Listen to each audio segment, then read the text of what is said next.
Hello and welcome to Newsmax TV. I'm John Bachman. Right now I'm honored to be talking to a man committed to serving and helping the men and women who bravely protect our freedom by serving in the military, Gary Sinise. Of course, you may have heard of him. He's co-starred in hit TV shows and several Hollywood blockbusters, including Forrest Gump, in which he played Lieutenant Dan, a Vietnam vet who lost both his legs in battle. It's great to talk to you, sir.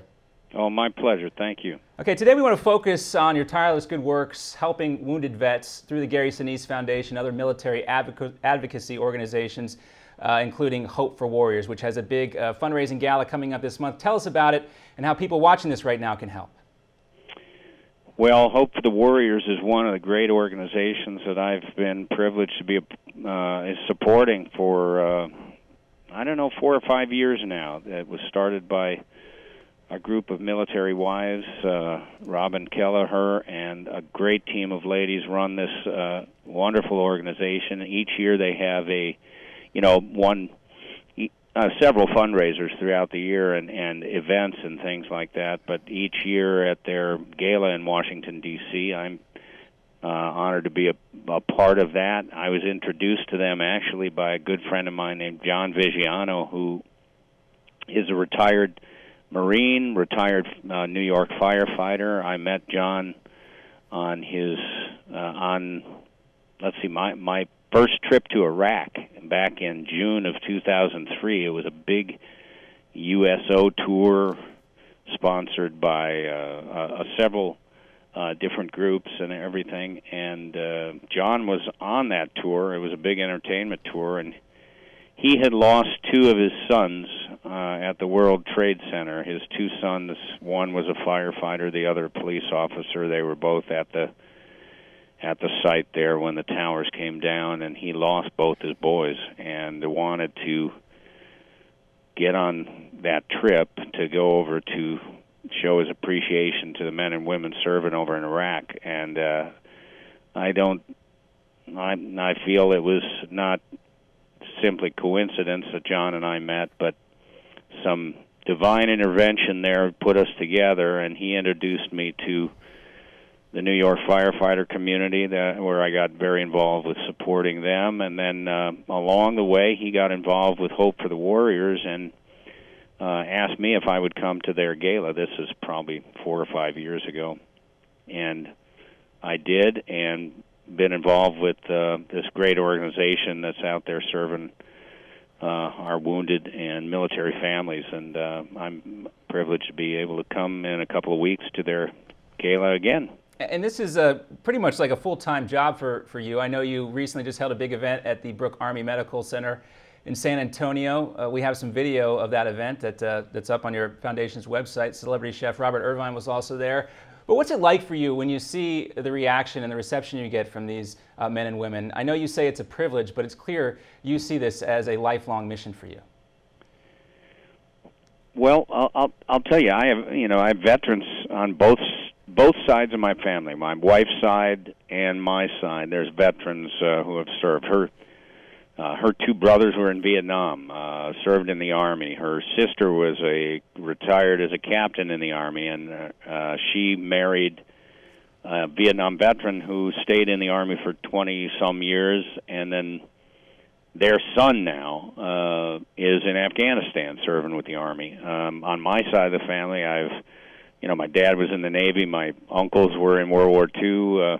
One in the Army Air Corps, one in the Navy, the other, and then my grandfather was in the Army in World War I. So I'm kind of surrounded by veterans on both sides of the family. I have great respect for them and what they do for our country. And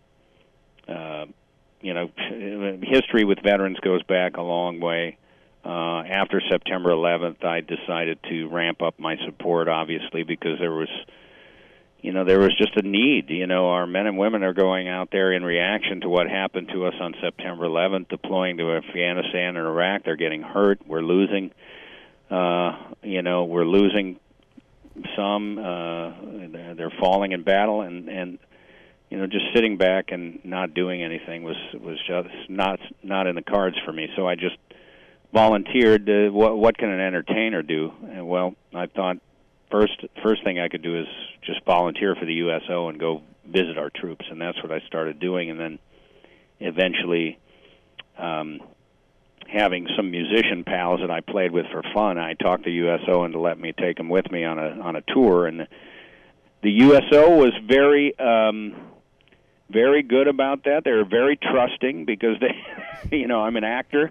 They had no idea if I could play or not. They'd never heard the band, but they trusted me, and we were able to go on a tour, and that led to a series of, you know, many hundreds of USO tours and concerts, and then, you know, the eventual, you know, connecting with so many different great military charities out there, like Hope for the Warriors, and then just the inevitable extension of everything was just to create my own foundation, the Gary Sinise Foundation, because I believe that, you know, service to our men and women is something that's in you know, part of my life, and if I can do more by having my own foundation and supporting others like Hope for the Warriors, then that's just a way that I can give back and do something for my country. It's a good feeling to be able to do something. And in that same video there, we have some video of your band, the Lieutenant Dan Band, obviously quite popular with the crowd.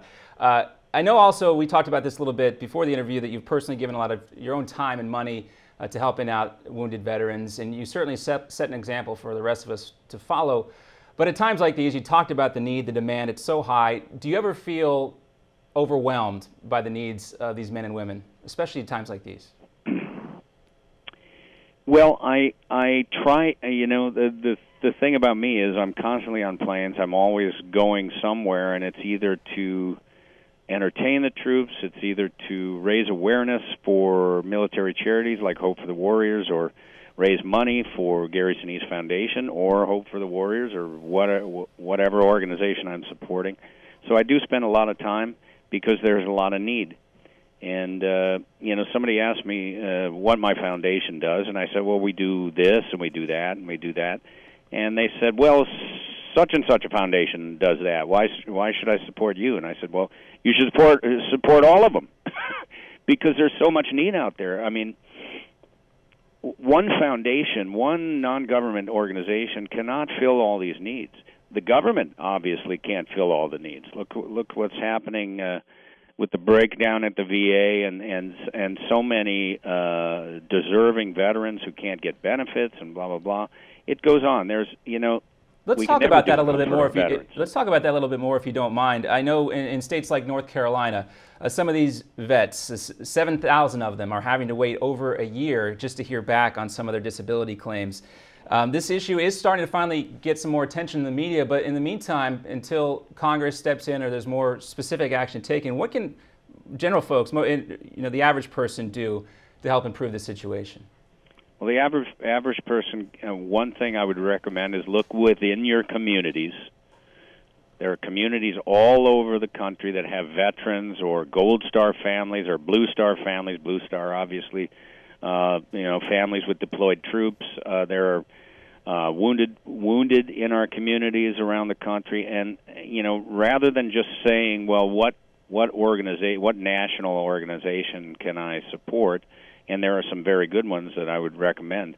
I would also recommend just looking within your own communities, finding out who the veterans are, who the military families are, what are their needs, and try to help them. And you can do that, you know, if communities take more responsibility for the defenders that come from those communities, more of these military service members that are going through challenging times will be taken care of. And I think that's one thing that I try to inspire other American citizens to do, is to realize that we have a very, very small percentage of the population that goes out and defends our country. When called upon, they do what they're asked to do. And whether they're on the front pages or not, they're still sacrificing. And they're still getting hurt, and they're still going through challenging things. They're going to have life challenges, especially our wounded. There are, you know, mental health issues and all kinds of things, because we've asked so much of this military over the last 10, 12 years that there are a lot of needs. And look within your communities. Look to the good foundations that are supporting around the nation. There are a lot of national organizations that are working all across the U.S. My foundation goes all across the U.S. to help where needed. But we can't do it all by ourselves. No foundation can do it all by themselves.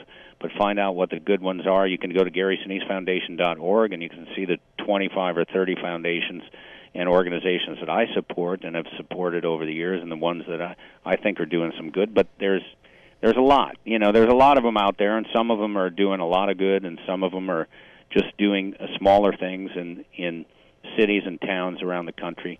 You can always do a little bit more for our veterans, and I encourage people to do so. You can't say it any better than that. These men and women, their families, they certainly deserve our support as much as we can give. And we know you're working on that every day. Gary Sinise, thanks so much for being with us. Thanks for all you do, and it's been a pleasure talking with you.